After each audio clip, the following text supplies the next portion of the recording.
नमस्कार दोस्तों, the study cafe में आपका स्वागत है। मैं हूं नंद किशोर राजपुरोहित लेकर हाजिर हूं आपके सामने भारतीय इतिहास। भारतीय इतिहास में हम देख रहे थे प्राचीन भारत, और प्राचीन भारत के अंदर हमारा टॉपिक था वो था मौर्य काल या मौर्य साम्राज्य। तो मौर्य साम्राज्य में हमने जो है महत्वपूर्ण राजनीतिक घटनाक्रम पढ़ लिए थे, शासक सारे पढ़ लिए थे। और कल जो हमने देखा था मौर्य काल में, वो देखा था आपका जो है मौर्यकालीन प्रशासन। क्या देखा था? प्रशासन। ये टॉपिक हमारा कल पूरा हो चुका है। आज हम देखेंगे वो देखेंगे मौर्यकालीन जो है अर्थव्यवस्था। क्या देखेंगे? अर्थव्यवस्था। और क्या देखेंगे? मौर्यकालीन समाज देखेंगे। और हम देखेंगे मौर्यकालीन जो है वो देखेंगे आपका हस्तशिल्प उद्योग या कुटीर उद्योग वगैरह या कला। क्या देखेंगे? कला, कला एवं संस्कृति। तो ये टॉपिक अपन देखेंगे, ठीक है।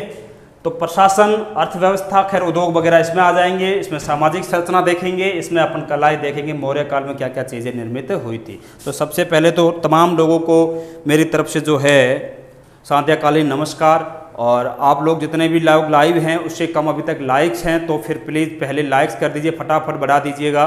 और फिर जो है अपन चैप्टर आगे शुरू करते हैं। राव म्यूजिक शाहपुरा नमस्कार भाई। और ईश्वर सिंह जी, शेखावत साहब गुड इवनिंग। और गोपाल कुरुड़िया राम राम। और भाई धीरज ऑफिशियल, मनीष बघेल, अंकित शुक्ला, और कौन है भी, शैतान सिंह जी राजपुरोहित, और विजय रावत, और शैतान सिंह जी, सबको भी, अमित यादव, सबको नमस्कार। अमित यादव खुश रहो, मौज करो। चलिए देखते हैं मौर्यकालीन जो है अर्थव्यवस्था। क्या देखेंगे? मौर्यकालीन जो है आपकी अर्थव्यवस्था। मौर्यकालीन अर्थव्यवस्था में जो है आपका टॉपिक है वो है आपकी कृषि। मौर्यकालीन अर्थव्यवस्था कैसी होगी? कृषि आधारित अर्थव्यवस्था होगी। चलिए, तो ये जो है मौर्यकालीन अर्थव्यवस्था। तो मौर्य काल में अर्थव्यवस्था का आधार था वो था कृषि। कैसा था? कृषि आधारित अर्थव्यवस्था थी। कैसी थी? कृषि आधारित अर्थव्यवस्था थी। कृषि जो है उन्नत अवस्था में थी। कृषि कैसे थी? उन्नत अवस्था में थी। हमें जो है ऐसे साक्ष्य मिलते हैं कि नहरों द्वारा सिंचाई की व्यवस्था भी उपलब्ध थी। किसकी व्यवस्था थी? सिंचाई व्यवस्था। इस सिंचाई व्यवस्था को उस काल में अर्थशास्त्र में बताया गया है सेतुबंध। क्या बताया गया है? सेतुबंध। तो ध्यान रखना, कृषि आधारित अर्थव्यवस्था थी। उन्नत अवस्था में क्या थी? कृषि थी। और जो है सिंचाई व्यवस्था थी, सेतुबंध कहते हैं। और इसके लिए अलग से सिंचाई कर लिया जाता था। क्या लिया जाता था? सिंचाई कर। ध्यान रखना, क्या लिया जाता था? सिंचाई कर। इसको कहा गया है उदय भाग। क्या कहा गया है? उदय भाग। ध्यान रखना कि जो है सिंचाई कर लिया जाता था मौर्य काल में, उसको क्या कहा गया है? उदय भाग। और सिंचाई वाली भूमि को क्या कहा गया है? सेतुबंध। चलिए, और क्या है? और जो है कई जगह ऐसा उल्लेख मिलता है आपके अर्थशास्त्र के अंदर कि जो है बिना वर्षा के भी खेती हो जाती थी। कैसी होती थी? बिना वर्षा के खेती, यानी कि कृषि होती थी वो इतनी, भूमि इतनी उपजाऊ होती थी कि उसमें बारिश की जरूरत ही नहीं पड़ती थी। बिना बारिश के ही जो है क्या हो जाता था? पैदावार या उपज हो जाती थी। उस भूमि को अदेव मात्रक कहा गया है। क्या कहा गया है? अदेव मात्रक। अदेव मात्रक। आपसे क्वेश्चन पूछे कि मौर्य काल में जो है बिना बारिश के होने वाली खेती या भूमि को क्या कहते थे? तो अदेव मात्रक कहते थे। क्या कहते थे? अदेव मात्रक कहते थे। ये जो है हमें मौर्यकालीन कृषि के बारे में जानकारी मिलती है। किसके बारे में जानकारी मिलती है? मौर्यकालीन कृषि के बारे में। यहाँ जो है अपन देखते हैं कि सिंचाई व्यवस्था थी। तो सिंचाई व्यवस्था हमने देखा कि अशोक ने आगे जाके नहरों वहरों का व्यवस्था की थी। सिंचाई व्यवस्था की जानकारी हमें मिलती है, वो मिलती है रुद्रदामन के जूनागढ़ अभिलेख से। कैसे मिलती है? रुद्रदामन के जूनागढ़ अभिलेख में। किसमें मिलती है? रुद्रदामन के जूनागढ़ अभिलेख में। ये मौर्य काल के बाद का अभिलेख है, लेकिन इस पे जो है इससे पहले भी मौर्य काल में जो शासक थे उन्होंने कुछ लिखा था। जैसे चंद्रगुप्त मौर्य है। सर्वप्रथम चंद्रगुप्त मौर्य की जानकारी हमें जो है जूनागढ़ अभिलेख से ही मिलती है। चंद्रगुप्त मौर्य, ठीक है। और क्या था? और जो है आपका अशोक, ठीक है, इनके बारे में हमें जानकारी मिलती है। और यहाँ पे रुद्रदामन जो जूनागढ़ है, यहाँ पे इन लोगों ने जो है एक झील का निर्माण कराया जिसका नाम है सुदर्शन झील। क्या नाम है? सुदर्शन झील। इस झील से जो है क्या होगा? सिंचाई होगी। आगे जाके जो है इसमें शक शासक जो होता है रुद्रदामन, उसने जो है क्या लगाया था? रुद्रदामन ने जो है वो लगाया था आपके इस अभिलेख को। ये संस्कृत का एकमात्र या सर्वाधिक जो है पहला अभिलेख है संस्कृत भाषा का। ध्यान रखना, संस्कृत भाषा का प्रथम अभिलेख कौन सा है? तो रुद्रदामन का जूनागढ़ अभिलेख। ये गद्य और पद्य शैली में है, यानी कि ये चंपू शैली में। कौन सी में? चंपू शैली। हम आगे जब मौर्य काल के बाद जो है पढ़ेंगे भारत में विदेशी आक्रमण, उस समय देखेंगे इसके बारे में ज़्यादा। अभी आपको सिर्फ इतना ध्यान रखना है कि चंद्रगुप्त मौर्य और अशोक के समय जो है इस झील का क्या हुआ था? सुदर्शन झील का निर्माण हुआ था और वहाँ हमें सिंचाई से व्यवस्था की जानकारी मिलती है। इसके अलावा क्या है मौर्य काल में? इसके अलावा ऐसा माना गया है कि मौर्य साम्राज्य में जो है आपका मेगास्थनीज बताता है। कौन बताता है? मेगास्थनीज की मौर्य साम्राज्य में जो है आपके अकाल नहीं पड़ते, अकाल नहीं पड़ते। अब ये कौन कहता है? ये कहता है आपका मेगास्थनीज। मेगास्थनीज कहता है कि भारत में अकाल नहीं पड़ते, जबकि अकाल पड़ते थे। देखिए अकाल कैसे पढ़ते तो सुनते जाना। हमने जो है दो चंद्रगुप्त मौर्य के समय दो अभिलेख पढ़े। हमने पढ़े महास्थान और कौन सा है? शाहगोरा। ठीक है, इन दोनों में जो है अकाल राहत कार्यों की जानकारी मिलती है। किसकी जानकारी मिलती है? अकाल राहत कार्यों की जानकारी मिलती है। ठीक है, ध्यान रखना। दिख रहा है क्या वहाँ? ठीक है। तो महास्थान और शाहगोरा अभिलेख जो है किसके है? चंद्रगुप्त मौर्य के है। और उसमें हमें जो है अकाल राहत कार्यों की क्या मिलती है? जानकारी। हमें ये भी जानकारी मिलती है इसमें कि इस समय यहाँ जो है 12 साल अकाल पड़ा था और उसी दरमियान चंद्रगुप्त मौर्य ने क्या ले लिया था? संन्यास ले लिया था। और जैन साधु जो होते हैं भद्रबाहु, उनके साथ जाके सलनेखना प्रथा या संथारा प्रथा से जो है श्रवण बेलगोला में क्या करेंगे? अपनी देह त्याग देंगे। तो ये सारी जानकारी हमें यहीं से मिलती है। तो अकाल पढ़ते थे, जबकि मेगास्थनीज क्या कहता है? अकाल नहीं पढ़ते थे। ये आपसे क्वेश्चन है, ये क्वेश्चन पूछते हैं कि निम्नलिखित किसके अनुसार भारत में अकाल नहीं पड़ते थे? तो मेगास्थनीज के अनुसार। ठीक है, बाकी अकाल तो पड़ते थे। भारत में कई जगह जो है अकाल राहत कार्यों की हमें क्या मिलती है? जानकारी। और क्या है अर्थव्यवस्था में और देखते हैं। अर्थव्यवस्था में और यदि बात करें अपन तो जो है बहुत सारी चीज़ें और भी होगी।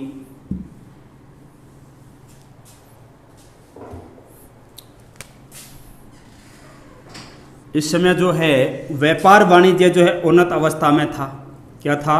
व्यापार वाणिज्य। ठीक है, हमें जो है आयात निर्यात की जानकारी मिलती है। ठीक है, आयात कर होता था, उस पर जो है टैक्स लगता था, वो लगता था आपका 10%। और निर्यात पर टैक्स लगता था, निर्यात पर टैक्स लगता था वो 4% था। ठीक है, ऐसी हमें जानकारी मिलती है। और क्या है? व्यापार में विशेष तौर पे जो है सूती वस्त्र का व्यापार होता था। किसका होता था? सूती वस्त्र का।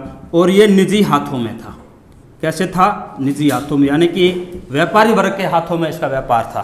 तो व्यापारी वर्ग जो होते थे, इनके व्यापारियों की श्रेणियां बनी हुई थी। व्यापारी वर्ग जो है इनकी क्या बनी हुई थी? श्रेणी बनी हुई थी। क्या बनी हुई थी? श्रेणी। तो श्रेणी क्या थी? मौर्य काल में व्यापारियों का समूह या वर्ग होता था। इस श्रेणी का जो प्रमुख होता था, क्या होता था? श्रेणी का प्रमुख, वो श्रेष्ठी कहलाता था। ये ध्यान रखना। ये सारे आपके एक एक नंबर के फैक्चुअल क्वेश्चन हैं जो ऑब्जेक्टिव टाइप में पूछते हैं कि व्यापारियों को क्या कहा जाता था? श्रेणी कहा जाता था। श्रेणियों का प्रमुख क्या होता था? श्रेष्ठी होता था। ठीक है ना, ये ध्यान रखना चाहिए, पूछते हैं। अच्छा, अर्थशास्त्र के अंदर हमें जो है कुंभकार समाज की जानकारी नहीं मिलती है। किसकी जानकारी नहीं मिलती है? कुंभकार समाज की। कुंभकार समाज की जानकारी नहीं मिलती है, यानी कि हमें ये पता नहीं चलता है कि जो है कुंभकार या कुम्हार वगैरह होते थे। ठीक है, लेकिन बाकी काफ़ी सारे शिल्प उद्योगों का वर्णन मिलता है। ठीक है, जहाज है, लवन है, चमड़ा उद्योग है, सूती वस्त्र उद्योग है, ऐसे कई सारे जो है क्या मिलते हैं? उद्योगों की हमें जानकारी मिलती है। किसमें? अर्थशास्त्र में। तो जो है इस तरह से यदि हम देखें तो मौर्यकालीन अर्थव्यवस्था जो है आपकी एक जो है कैसी थी? अर्थव्यवस्था थी, सुदृढ़ अर्थव्यवस्था थी। शस्त्र निर्माण की जानकारी भी मिलती है हमें। और जो है चलिए और क्या है इसमें?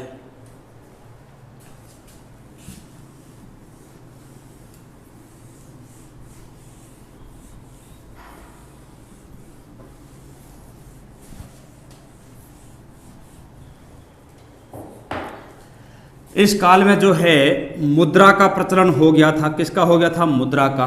ठीक है, जो मुद्रा होती थी उसे कर्पासन, पर्ण, धरण, ये चांदी की या रजत मुद्राएं थी। क्या थी? चांदी या रजत मुद्राएं थी। तांबे की जो मुद्रा होती थी, किसकी मुद्रा? तांबे की, उसको मासक कहा गया है। क्या कहा गया है? मासक। तांबे की मुद्रा को क्या कहा गया है? मासक कहा गया, ध्यान रखना। और मुद्रा जो है व्यापार वाणिज्य होता था। क्या होता था? व्यापार वाणिज्य, वो मुद्रा के लेन देन से ही होता था। तो ये भी जो है व्यापार वाणिज्य को उन्नत होने में बहुत बड़ा योगदान था। व्यापार वाणिज्य जो है कैसे होता था? मुद्रा का लेन देन होता था। इस तरह से जो है हम देखते हैं कि मौर्यकालीन अर्थव्यवस्था में जो है सारी चीज़ें होती थी। राजा जो है कर के रूप में जो है वसूलता था कर। क्या वसूलता था? कर। इसको कहा गया है भाग। क्या कहा गया है? भाग। हमारे जो है अर्थशास्त्र वगैरह बताते हैं कि ये उपज का 1/6 भाग होता था। कितना होता था? 1/6। जबकि जो है यूनानी ग्रंथ बताएंगे, कौन? यूनानी, वो बताएंगे आपका 1/4। क्या बताएंगे? 1/4। यूनानी कहते हैं कि मौर्य काल में कर का भाग था वो 1/4 था, जबकि हमारे दूसरे साक्ष्य बताते हैं वो 1/6 बताते हैं। 1/6 का मुख्य साक्ष्य बताता है, वो बताता है रोमेनदेई अभिलेख। रोमेनदेई अभिलेख, ठीक है। इस रोमेनदेई अभिलेख में जो है अशोक की यात्रा का जिक्र किया गया है, नेपाल की, ठीक है। और वहाँ पे जो है इसमें वहाँ की प्रजा के लिए इसने कर 1/6 से घटाकर 1/8 कर दिया था। ये अशोक का आर्थिक घोषणा पत्र कहलाता है। इसके बारे में हम पहले भी मैं जिक्र कर चुका हूँ आपके सामने। तो इस प्रकार जो हम देखते हैं कि मौर्यकालीन जो है क्या होती थी? अर्थव्यवस्था होती थी। और व्यापार वाणिज्य उन्नत अवस्था में जाने के भी कई कारण थे। कृषि का विकास हो था, राजनीतिक व्यवस्था बहुत अच्छी थी, व्यापारियों को मार्गों पर सुरक्षा मिल जाती थी, श्रेणियों का विकास हो गया था, ठीक है, और राजमार्गों का विकास हो गया था, मुद्रा का प्रचलन हो गया था। तो ये सारे जो है एक व्यापार को अच्छी दशाएं प्रदान करने के लिए क्या थे? सहायक थे। तो उस समय की इन सारी परिस्थितियों का लाभ उठा के जो है काफ़ी सारा व्यापार वाणिज्य फला फूला। कौन से काल में? मौर्य काल में। तो अगला टॉपिक जो है आपका होगा वो होगा आपका जो है मौर्यकालीन समाज। जितने भी लोग लाइव है प्लीज़ लाइक कर दीजिएगा। हरीश कुमार गुड इवनिंग, दशरथ सिंह नमस्ते, Nagendra Mahto good evening, DM lyrics और नागेंद्र महतो, अच्छा 2 दिन से अपसेट थे, कोई बात नहीं, आज आ गए। सुधीर कुमार, संध्या गुप्ता, साइलेंस स्वेगर, सबको नमस्कार भाई। तो ये हो गई अर्थव्यवस्था। अब बात कर लेते हैं मौर्यकालीन समाज की। किसकी बात कर लेते हैं? मौर्यकालीन समाज की। तो ये 2 टॉपिक हो गए, प्रशासन हो गया और क्या हो गया आपका? अर्थव्यवस्था हो गई। तो थोड़ा समाज और कला इधर लिख लेते हैं। अब मौर्यकालीन समाज, किसकी बात करेंगे? मौर्यकालीन समाज की, ठीक है।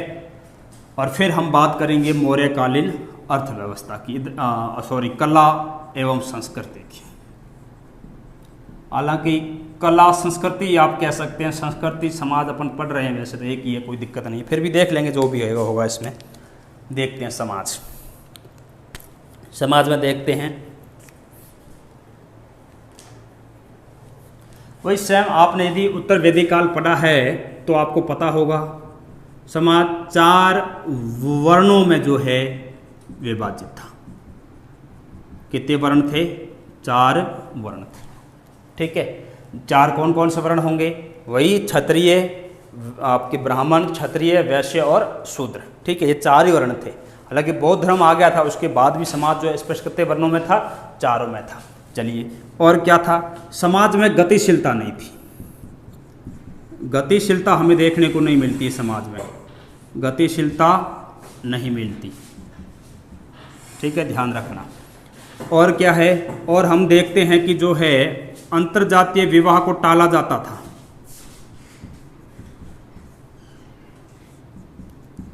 अंतरजातीय विवाह क्या था? निषेध था। अर्थवेद के अंदर जो है ये बताया गया है, अर्थवेद क्या, अर्थशास्त्र के अंदर बताया गया है कि जो इन बेमेल शादियों से जो संतानें उत्पन्न होती थी उनको वर्ण संकर कहा गया है। क्या कहा गया है? वर्ण संकर। और इन वर्ण संकर लोगों के घर जो होते थे वो मुख्य बस्ती से बाहर होते थे। कहाँ होते थे? बस्ती से बाहर होते थे। ठीक है, इसमें कई सारे वर्ण जातियों का जो है हमें जिक्र मिलता है। निषाद है, सवपाक है, ऐसी कई सारी जो है क्या है वर्ण संकर जातियाँ हैं। ये निषाद और सवपाक ये सारी कैसी जातियाँ हैं? वर्ण संकर जातियाँ हैं। तो ये ध्यान रखना चीज़ का। इसके अलावा हम देखते हैं कि जो है बाल विवाह का प्रचलन नहीं था। क्या नहीं था? बाल विवाह नहीं था। सती प्रथा का भी प्रचलन नहीं था। ठीक है, किसका प्रचलन नहीं था? सती प्रथा का। और क्या था? और जो है बाल विवाह सती प्रथा का प्रचलन नहीं था। और प्रचलन किसका था? तो जो है विधवा विवाह का प्रचलन था। किसका प्रचलन था? विधवा विवाह का। अभी तक समाज कठोर है लेकिन उतना भी नहीं है। ठीक है, विधवा विवाह का प्रचलन था। और क्या प्रचलन था? और जो है आपका नियोग प्रथा का प्रचलन था। ये मैं सारी पीछे उत्तर वैदिक काल में पढ़ा चुका हूँ। प्रथा का प्रचलन था। और जो है हम देखते हैं कि जो है इसके अलावा जो है आपका बहुपत्नी प्रथा का प्रचलन था। बहुपत्नी प्रथा का प्रचलन था। ठीक है, और क्या था? और भी इंपॉर्टेंट चीज़ें हैं।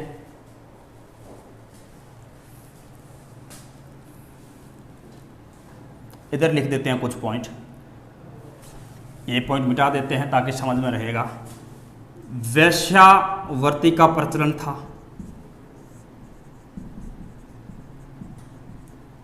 ठीक है, वेश्यावृत्ति करने वाले को गणिका कहा जाता था। क्या कहा जाता था? गणिका। ठीक है ना। और जो स्वतंत्र वेश्यावृत्ति करती थी, जो राज्य के संरक्षण में स्वतंत्र करती थी, उसको कहा जाता था रूपा जीवा। रूपा जीवा कहते थे उसको। ठीक है, यानी कि राज्य संरक्षण देता था। ये वेश्यावृत्ति का प्रचलन था। यह कैसे था? राजकीय संरक्षण में था। ध्यान रखना। इसलिए आपने देखा होगा जब मौर्यकालीन प्रशासन की व्यवस्था हमने देखी तो उसमें कई विभाग बताए, तो उसमें एक गणिका अध्यक्ष भी था जो वेश्याओं के कल्याण के लिए कार्य करता था। ठीक है ना। तो स्वतंत्र वेश्यावृत्ति करने लोग क्या कहते? रूपा जीवी। नाचने गाने के बाद प्रचलन था। ठीक है, हम देखते हैं मौर्य काल के अंदर जो है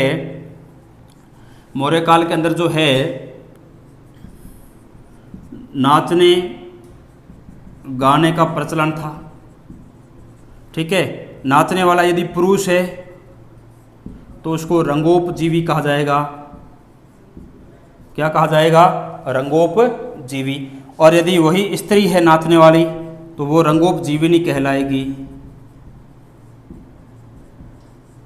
ठीक है ना। क्या कहलाएगी? रंगोपजीविनी कहलाएगी। एक चीज़ और है, अपन प्रशासन में भूल गए थे, गुप्तचर।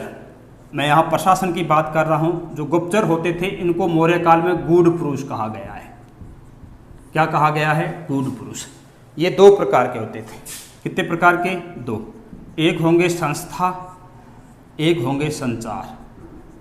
संस्था वो है जो स्थानीय एक ही जगह पर बैठ के गुप्त सूचनाओं का जो है इकट्ठा करते थे। ठीक है। और संचार वो है जो भ्रमण कर, ठीक है, एक स्थान से दूसरे स्थान पर जाके सूचनाओं का संग्रहण करते थे, भेद करते लेते थे, है ना। गुप्त जो है जानकारियाँ इकट्ठा करते थे, उनको संचार कहा गया है। तो संस्था और संचार, आप ये ध्यान रखना, कोई संस्था है तो वो स्थायी है, संचार है तो वो फिर आदान प्रदान वाली है। बस ये समझ जाना, इससे आप यहाँ भेद कर जाओगे। तो गुप्तचर में संस्था जो है वो स्थायी थी या स्थानीय गुप्तचर होते थे, और संचार जो है वो कैसे थे? भ्रमणशील थे।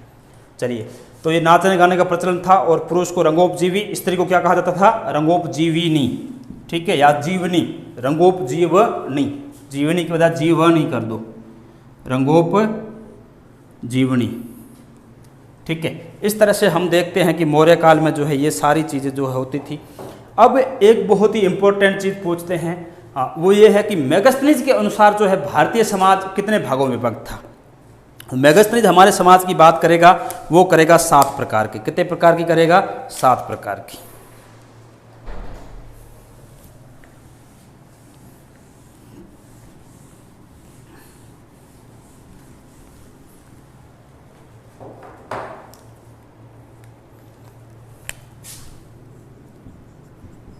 नए लोग प्लीज जो आए हैं वो क्या कर दें? लाइक कर दें फटाफट।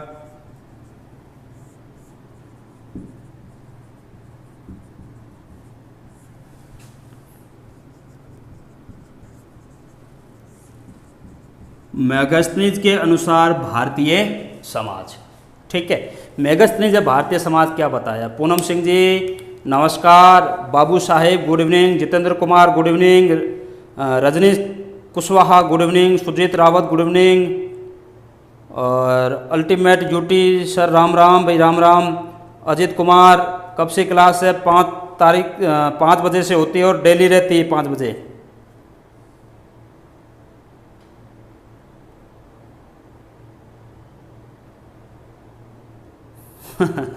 नगेंद्र महतो शुक्रिया, अजीत कुमार सबको नमस्कार, सबको शुक्रिया। समाज देख लीजिए, भारतीय मैगस्थनी अनुसार भारतीय समाज। ठीक है, मैगस्थनी अनुसार भारतीय समाज जो होते हैं उसमें देखिए क्या क्या होता है। सबसे पहले वो कहता है दार्शनिक, दार्शनिक समाज। ठीक है, फिर वो कहेगा जो है अहीर। ठीक है, फिर वो कहेगा किसान। ठीक है, अहीर मेरे ख्याल से जो पशुपालक होते हैं उनको कहा गया है। ठीक है, अहीर कौन होते हैं? जो पशुपालक होते थे उनको कहा गया है। ठीक है, फिर होता था किसान, फिर होते थे शिल्पी, जो व्यापार वाणिज्य उद्योग वाले होते थे वो क्या थे? व्यापारी वर्ग, आप समझ लो शिल्पी। ठीक है, फिर होता था आपका जो है सभासद, क्या थे? सभासद। फिर थे आपके निरीक्षक, क्या थे? निरीक्षक। यहाँ तक दिख रहा है ना, निरीक्षक तक? ठीक है, सभासद निरीक्षक। कितने हो गई? 1 2 3 4 5 6, एक इधर लिख रहा हूँ, सातवां था सैनिक। मैगस्थनी के अनुसार भारतीय समाज क्या था? भारतीय समाज में सबसे ऊपर या पहला समाज का वर्ग था वो दार्शनिकों का था, फिर अहीर या पशुपालक था या किसानों का था, फिर अहीर या पशुपालक थे, फिर शिल्पी या व्यापारी थे, फिर सभासद थे, फिर निरीक्षक थे और सैनिक थे। अब उसने ऐसा क्यों बताया, जबकि हम थोड़ी देर पहले जिक्र कर चुके हैं कि हमारे यहाँ जो है जाति व्यवस्था थी, 4 स्पष्ट वर्ण थे। फिर क्यों कहा? देखो, मैगस्थनीज जो था वो विदेशी था, वो हमारे यहाँ की जाति व्यवस्था से वाकिफ नहीं था। उसने जो देखा वो उसने लिखा।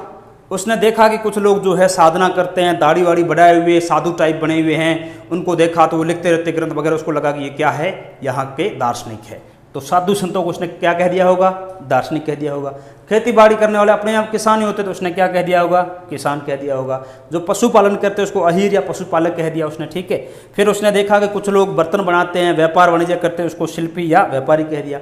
फिर वो अपने किसी दरबार में था, दरबार किस में था? चंद्रगुप्त मौर्य के दरबार में था, वहाँ सभा लगती होगी, राजसभा लगती होगी, तो सभासद होते होंगे, तो उनको देख के इसने कहा कि इसका मतलब सभासदों का भी एक अलग वर्ग होता है, समाज होता है। और उसके अलावा निरीक्षक होते थे वहाँ राज्य में या आपके जो राजभवन है वहाँ पे, तो वहाँ उसने निरीक्षक को देखा तो कहा कि यहाँ एक निरीक्षक वर्ग भी होता है। फिर उसने देखा कि लास्ट वर्ग कौन सा था? सैनिक। लोग सेना में भर्ती हो रहे तो सैनिक। तो उसको स्पष्ट विभाजन जो दिखा, उसने जो देखा वही कहा उसने। ठीक है, अब उसको वो यदि यहाँ के समस्याओं से वाकिफ होता, समाज की जो है यहाँ की परंपरा या जो यहाँ के समाज की जो आपकी जाति व्यवस्था है, वर्ण व्यवस्था है, उससे वाकिफ होता तो वो बता देता कि इसमें ऐसे ऐसे अलग अलग वर्ण होते हैं, फिर वो जातियों में बटे हुए होते हैं वर्ण, फिर वो उपजातियों में होते हैं, है कि नहीं? तो वो बताता। तो उसने जो देखा वही कहा, इसलिए ये बहुत इंपॉर्टेंट है और ये एग्जाम पर्पज से पूछते हैं कि मैगस्थनी अनुसार भारतीय समाज कितने भागों में विभाजित है? कितने में? 7 में। कितने में? 7। समाज कितने वर्गों में है? 7 वर्गों में है। ये ध्यान रखना बस। ये 7 कौन से? रट्टा मार जाना, याद कर जाना बस।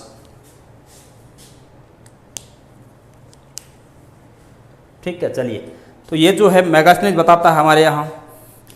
अच्छा, महिलाओं की स्थिति में जो है गिरावट तो होती है, क्योंकि देखिए आप वैश्यावृत्ति महिलाएं कर रही है, नाचने गाने का काम भी कर रही है। ठीक है, राजनीतिक अधिकार पूरी तरह समाप्त हो जाते हैं उनके। हाँ, कुछ वैदिक परंपराएं चालू थी, जैसे मैंने कहा आपको नियोग प्रथा वगैरह, वो पीछे बता दी मैंने आपको, पूरी की पूरी क्या थी? चालू थी, और इसके बारे में हम बात करेंगे। तो ये जो है मौर्यकालीन क्या होगा? समाज होगा। अच्छा, एक कॉन्फ्लिक्ट और है जहाँ से आपका क्वेश्चन आता है, वो ये है कि क्या भारत में दास होते थे? अब यही आदमी कहेगा, यही मैगस्थनीज कहेगा कि भारत में दास नहीं होते। क्या कहेगा? दास नहीं होते हैं। कौन कहेगा? मैगस्थनीज। ठीक है, अब वो राजा रजवाड़े वाले बैठने वाला आदमी था, उसको क्या पता कि दास होते कि नहीं होते हैं। ठीक है ना, लेकिन हमारे यहाँ स्पष्ट उल्लेख मिलता है दासों का। कहाँ मिलता है? देखते जाइए। भारत में दास होते थे, इसका पहला प्रमाण सुनिए। भारत में दास होते थे कैसे? अर्थशास्त्र के अंदर 9 प्रकार के दासों को बताया गया है।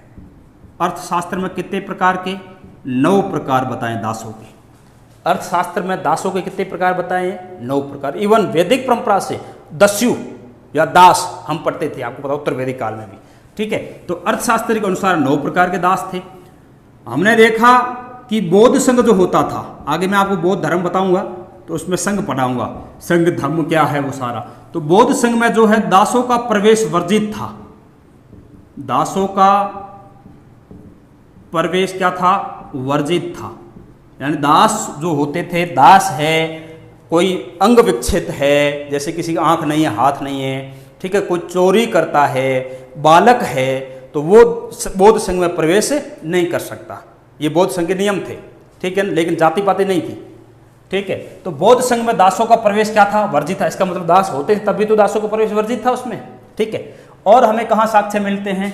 और जो है हम देखते हैं तो ये 2 तो मोटे मोटे प्रकार के साक्ष्य मिल जाते हैं। अच्छा, एक आपने देखा होगा कलिंग युद्ध। कौन सा देखा होगा? कलिंग युद्ध, ठीक है। कलिंग युद्ध में ये मैं मिटा देता हूं। कलिंग युद्ध में जो है मैंने आपको बताया, कलिंग युद्ध की जानकारी कौन से शिलालेख से मिलती है? 13वें से। कौन से मिलती है? 13वें शिलालेख से। जो है कलिंग युद्ध की जानकारी हमें 13वें शिलालेख में मिलती है। कौन से शिलालेख में? उसमें बताया गया कि वहां जिनको बंदी बनाया गया वो सारे के सारे क्या बना दिए गए? दास बना दिए गए। जिनको वहां बंदी बनाया गया, यानी 1.5 लाख के करीब लोगों को बंदी बनाया गया, वो सारे के सारे क्या बना दिए गए थे?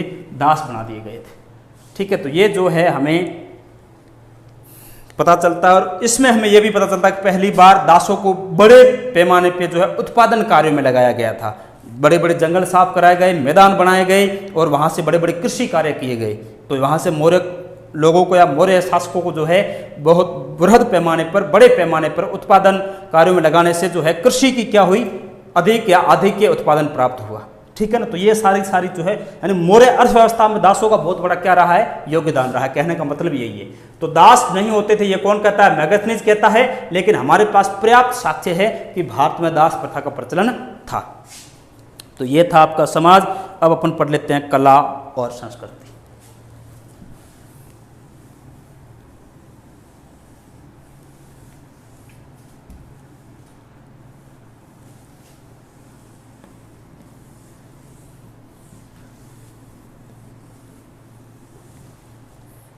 जो नए लोग जुड़े प्लीज लाइक कर दीजिएगा, लाइक कर दीजिएगा प्लीज।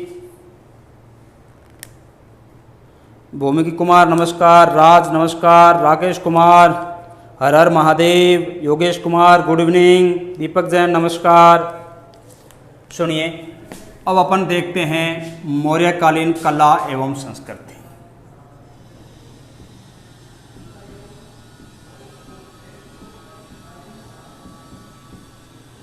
मौर्यकालीन कला एवं संस्कृति।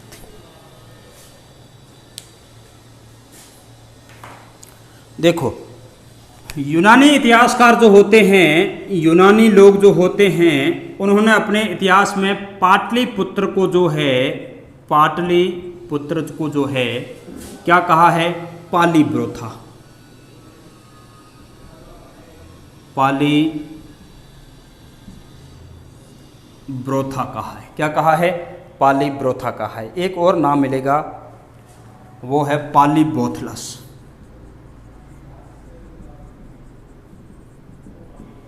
ठीक है, तो ये जो है सारे के सारे नाम मिलेंगे किसमें? मौर्य काल के अंदर पाटलिपुत्र के यूनानी साहित्य में नाम मिलते हैं। किसमें मिलते हैं? यूनानी साहित्य में। पाटलिपुत्र जो है, इसके अवशेष हमें मिलते हैं, वो मिलते हैं पटना के पास कुम्भरहार से।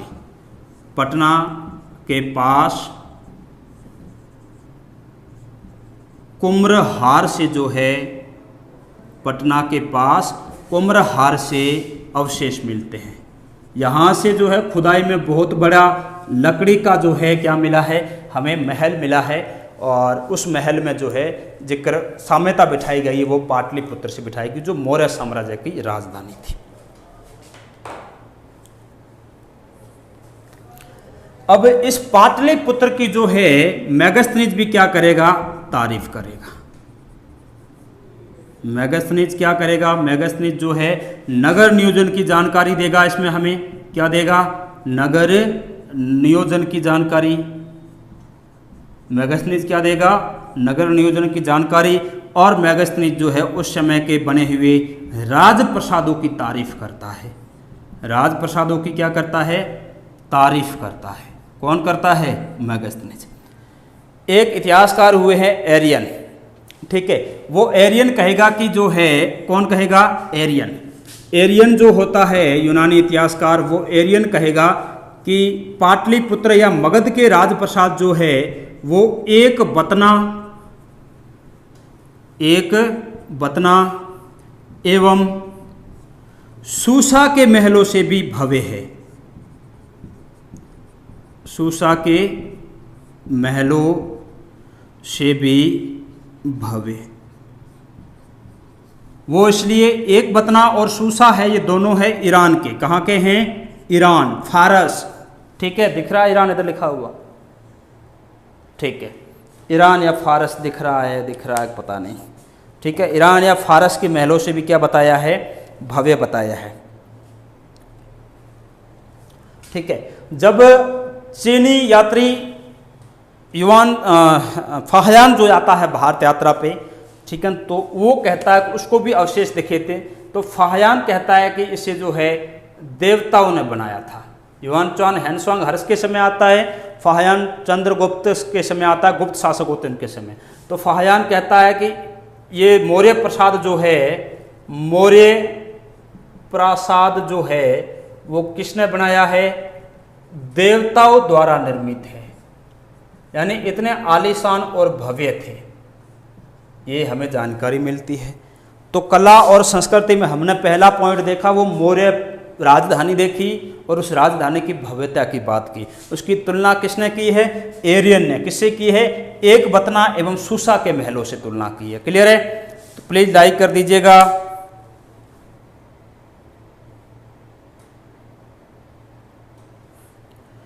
क्वेश्चन नहीं छूटेगा नरेंद्र महतो, आप टेंशन मत लीजिएगा, आप बस पढ़ते जाइए, ढंग से पढ़ लीजिएगा, और फिर भी आपकी कोई किस्मत ही खराब है, क्वेश्चन छूटे तो अलग बात है। बाकी स्टेट पीसीएस, एसएससी, रेलवे, और आप जो पटवार, कांस्टेबल, ग्राम सेवक या विकास अधिकारी, बीडीओ वगैरह किसी भी प्रकार का आपके क्षेत्र में या आपके स्टेट में आप एग्जाम देते हैं, तो वहाँ से क्वेश्चन बाहर नहीं जाएगा, ये ट्रस्ट कीजिए आप, ठीक है।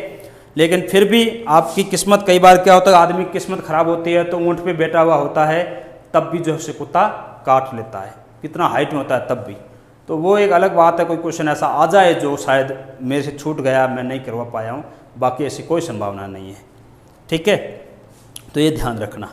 अब जो है दूसरी कला के बारे में हम बात करेंगे, तो जो है दूसरी कला की बात करते हैं, तो दूसरी कला में जो है वो है आपके अशोक के स्तंभ।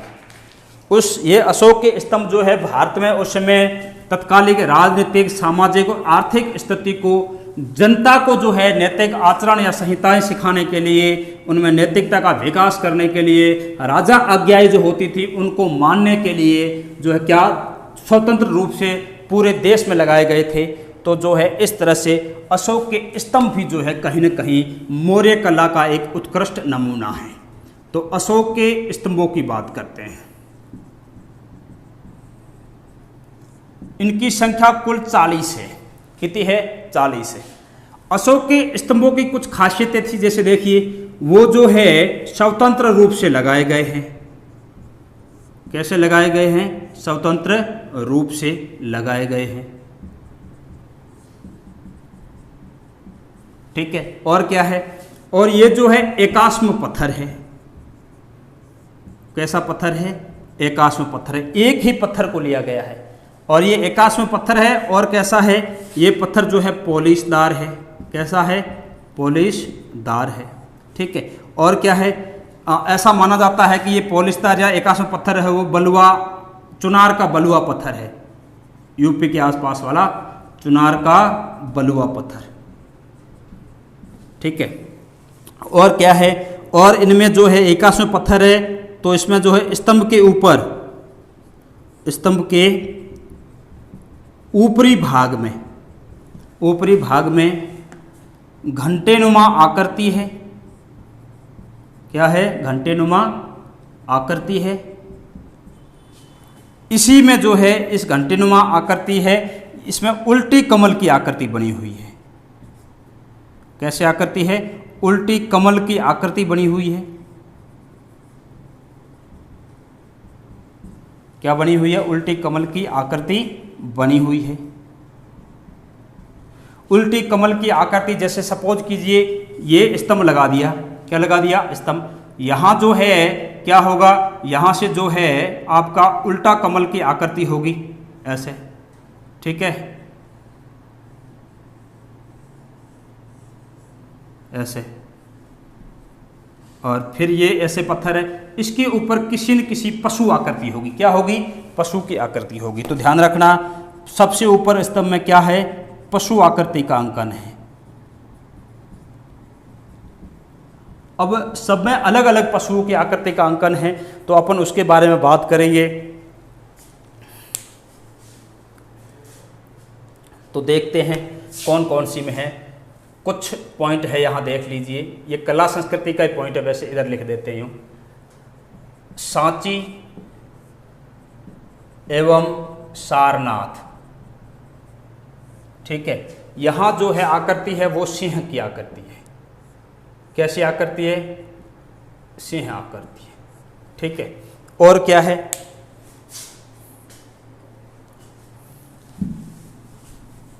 सिंह आकृति कहाँ पे है? सांची एवं सारनाथ में है। और आपके जो है सकीसा में हाथी है।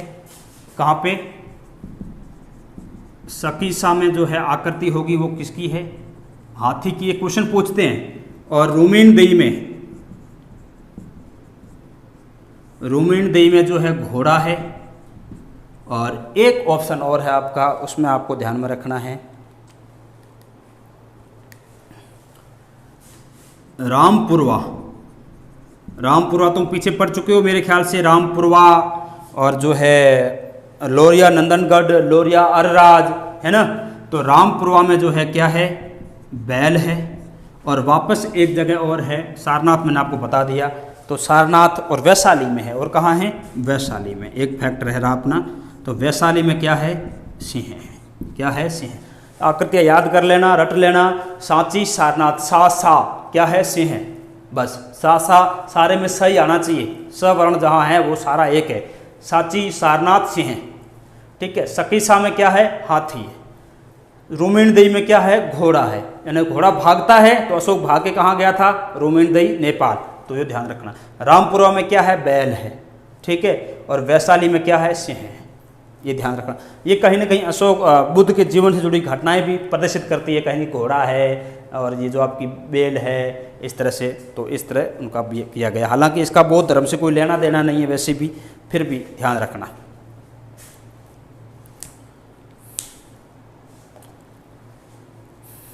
तो इस तरह से हमने ये देखा। इसके अलावा अशोक ने, ऐसा माना जाता है कि 84,000 बौद्ध स्तूपों का निर्माण कराया था। कितने स्तूपों का? 84,000। अशोक ने कितने बौद्ध स्तूपों का निर्माण कराया? 84,000 बौद्ध स्तूपों का निर्माण कराया। बौद्ध स्तूपों का निर्माण कराया, जिसमें कुछ प्रमुख है। बरहूत स्तूप है, सांची का स्तूप है, इसका पहला निर्मित स्तूप है सांची का। बरहूत है, सांची है। तो ये जो है कुछ एग्जाम्पल है, ध्यान रखना, बाकी कुछ खास नहीं है इसमें। और जो है अब ये जो अशोक के स्तंभ है, इनके बारे में ऐसा माना जाता है, कुछ इतिहासकार, कुछ विद्वान ये मानते हैं कि ये जो है ईरानी शासक डेरियस से अशोक ने कॉपी किया है, नकल की है उसकी। लेकिन उनमें पर्याप्त अंतर है। कुछ इतिहासकार इसके विपक्ष में तर्क देते हैं कि उन्होंने कॉपी नहीं किया है। क्यों नहीं किया है तो मैं यहाँ वर्बली बता रहा हूँ, सुनते जाना। अशोक ने जो है ये स्तंभ लगाए, कैसे लगाए हैं? स्वतंत्र लगाए। ये पहला पॉइंट है, ठीक है, ठीक है। और डेरियस के स्तंभ होंगे वो जो है भवन के अंदर लगे हुए, स्वतंत्र नहीं है। अशोक के स्तंभ कैसे हैं? स्वतंत्र है। डेरियस के स्तंभ कैसे होंगे? भवन के अंदर लगे होंगे, ठीक है। एक तो ये अंतर आ गया। यहाँ अपना एकाश्म पत्थर है और वहाँ हमें देखने को मिलता है कि कहीं कहीं जो है अलग अलग पत्थर भी जुड़े हुए हैं। यहाँ हमारा पत्थर पॉलिशदार है तो पॉलिशदार वहाँ भी मिलता है, ठीक है। यही एक मेजर कारण माना जाता है कि वहाँ पॉलिश करना ईरानी लोग जानते थे तो हम वहाँ से सीखे हैं, जबकि ऐसा नहीं है। हम पॉलिश करना सीखे हैं, उसकी जिक्र हमें मिलता है। हमारा एक प्राचीन ग्रंथ है आपद स्तंभ। आपद स्तंभ, आपद स्तंभ में जो है पॉलिश करने की जानकारी है। ये याद रखना, पॉलिश करने की जानकारी। तो हम ये नहीं कह सकते कि हम पॉलिश करना ईरान से सीखे हैं, जबकि हमारे यहाँ वो ग्रंथ मौजूद है जिसमें हमें पॉलिश करना सिखाया गया है या पॉलिश करने की जानकारी मिलती है। तो ये लॉजिक तो वैसे हट गया।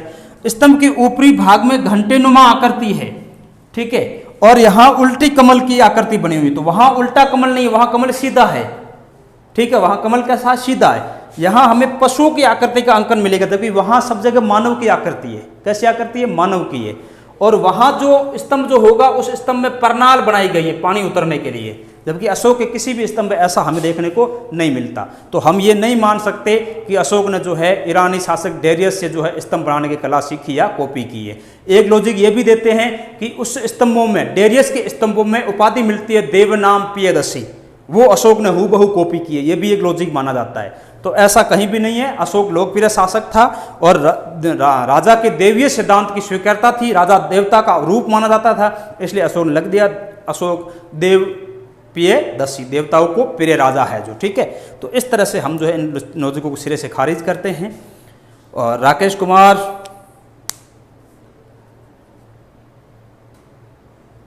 आप क्या कह रहे हैं राकेश कुमार? मैं समझ नहीं पा रहा हूँ। राकेश कुमार ज्ञान गुड जी सर। राकेश कुमार कह रहे हैं सर आपसे क्लियर कर दिया, मैं समझा नहीं।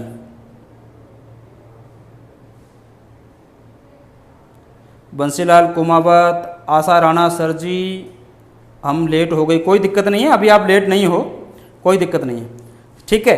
तो इस तरह से जो है हमने ये देखा कि जो है ये सारे के सारे लॉजिक होते हैं इसके, और इसके अलावा जो है कला में क्या है अपन देख लेते हैं। मुझे नहीं लगता कोई खास टॉपिक रहा है पीछे आपका। अब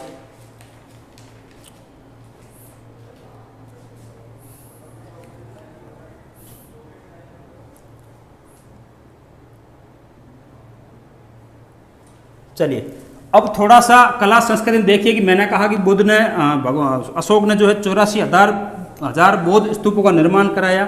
तो स्तूप जो है थोड़ा सा देख लीजिएगा। स्तूप एक्चुअल में बुद्ध की जो है मृत्यु होती है, उस मृत्यु के जो है क्या होते हैं, मृत्यु के मतलब जो है आपके प्रतीक चिन्ह है। क्या है? प्रतीक चिन्ह है। उनके बारे में बात कर लेते हैं। थोड़ी सी आपको समझ होनी चाहिए कि जो है स्तूप कैसे बनता है।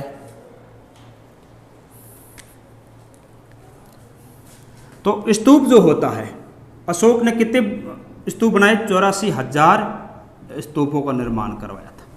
तो स्तूप सुन लीजिए, पहले ऐसे एक चबूतरा बनाया जाता है। क्या बनाया जाता है? चबूतरा। उसके बाद उस पर जो है ऐसे एक गुंबद बनाया जाता है। ये क्या है? ये चबूतरा है। क्या है? चबूतरा। इसको कहा जाता है आपका जो है अंड। क्या कहा जाता है? ये क्या है? अंड है, ठीक है।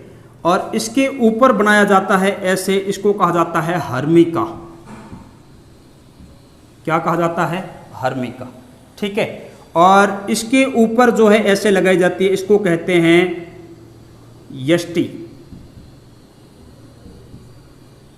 क्या कहते हैं? यष्टि। और ये इसके ऊपर ऐसे होती है, जो ऐसे यष्टि के ऊपर ऐसे छतरी होती है, इसको कहा गया है आपका छतरी। क्या कहा गया है? छतरी, ठीक है। अब जो ये हर्मिका है ना, इसी के अंदर जो है एक संदूका रखी जाती है। क्या रखी जाती है? संदूका। और इसी में जो है बुद्ध के अवशेष होंगे। क्या होंगे? अवशेष। कई जगह इसमें जो है चारों ओर चबूतरा बना देते हैं, जैसे लकड़ी का चारों ओर, चबूतरा क्या वो बारबंदी की जाती है या परकोटा बना दिया जाता है लकड़ी का। तो जैसे आप सांची जाते हो, सांची में चारों ओर क्या है? लकड़ी का। सांची विदिशा में स्थित है, मध्य प्रदेश में, ठीक है ना। तो वहाँ जो है लकड़ी की वो बनाई गई है, ठीक है। बरहूत है। बरहूत आगे जो है शुंग वंश के शासक होते हैं, पुष्यमित्र शुंग, वो भी बरहूत स्तूप का जो है पुनर्निर्माण करवाएंगे, ठीक है। उनको, जबकि बौद्धों का जो है विनाशक माना जाता है, बौद्धों का संहारक माना जाता है, लेकिन ऐसा है नहीं वास्तविकता में। और वो अपन देखेंगे आगे, इसके मौर्योत्तर काल में देखेंगे हम जो है वो क्या है। हालांकि मौर्योत्तर काल से पहले मैं आपको बुद्ध और जो है जैन पढ़ा दूंगा, जो मुझे इससे पहले पढ़ाना था, पर मैंने एक सीरीज़ के हिसाब से आपको पढ़ाया नहीं। मैंने सोचा मगध है, मगध को कंटिन्यूज करते हैं, आगे जितने भी शासक हुए हैं अब मैं आपको पढ़ा दूंगा, वो कोई दिक्कत नहीं है उसमें, तो ठीक है। तो ये सारी चीज़ें होगी इसमें। और गुफाएं मैंने आपको बता दी। इसके अलावा जो है मौर्य काल में लोक कलाएं अपने चरम पे थी। यक्ष यक्षिणी की मूर्तियां होती थी, ठीक है। यक्ष वो देवता होते थे जो मृत्यु के देवता एक प्रकार के थे, मध्यस्थता करते थे मनुष्य और जो है उसमें आपके आगे देवताओं के मध्य। तो मध्यस्थता करने वाले देवता थे वो कौन थे? यक्ष थे। तो यक्ष यक्षिणी की मूर्तियां भी बहुत सारी मिलती है। हमारे राजस्थान में अपने नोह भरतपुर से यक्ष की मूर्ति मिलती है, जिसे अपन जाख बाबा की मूर्ति कहते हैं। तो ऐसे कई सारे साक्ष्य मिलते हैं। आपके मथुरा के पास भी मिलते हैं, पटना के पास दीदारगंज से भी मिलती है। तो वो सारी जो है उसमें दीदारगंज से मिलती है, वो आपकी 4 गृहिणियों की मूर्तियाँ। किसकी मूर्तियाँ? 4 गृहिणियों की मूर्तियाँ हैं। और कौन आए भाई?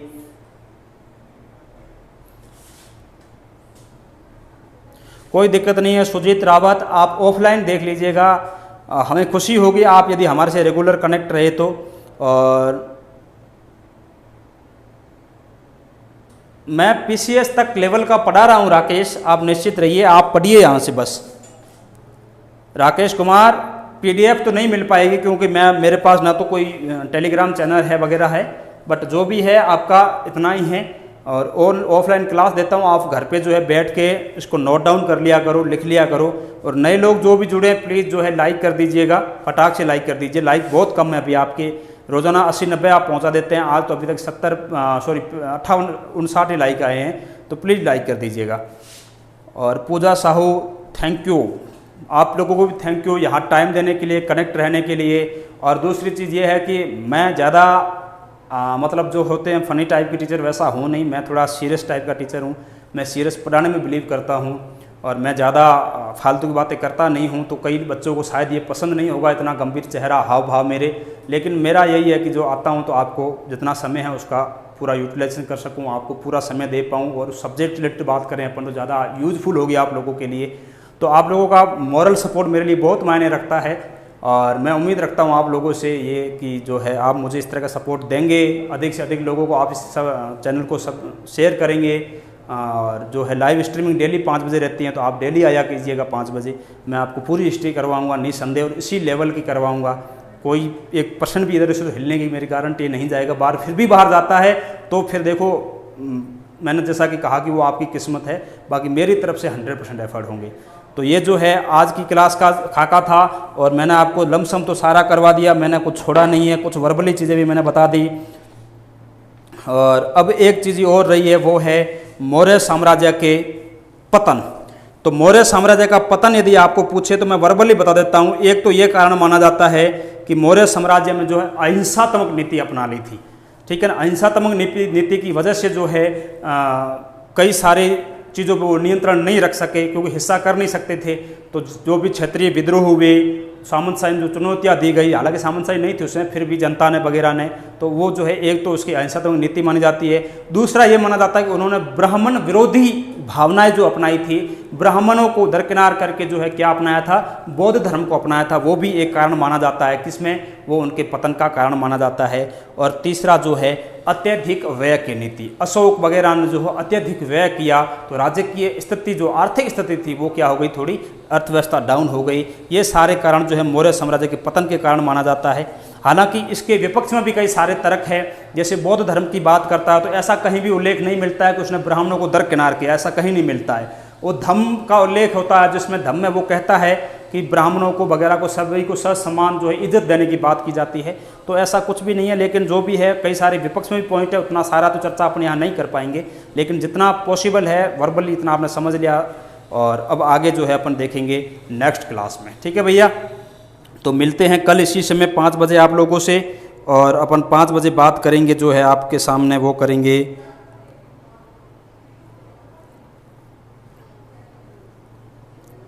5 बजे बात करेंगे अपन। मौर्य पूरा हो गया, अपन अब बौद्ध और जैन धर्म पढ़ेंगे। क्या पढ़ेंगे? बौद्ध और जैन धर्म। तो बौद्ध और जैन धर्म के लिए आप कल से तैयार रहिएगा। बहुत ही अच्छे चैप्टर हैं, एग्ज़ाम की दृष्टि से तो बहुत ज़्यादा इम्पोर्टेंट है वो चैप्टर, और उसकी बात अपन करेंगे कल।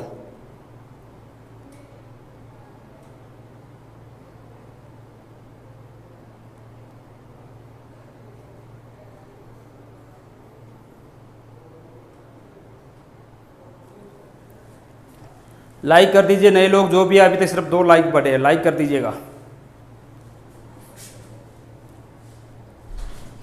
ओके, थैंक यू सबको, थैंक यू,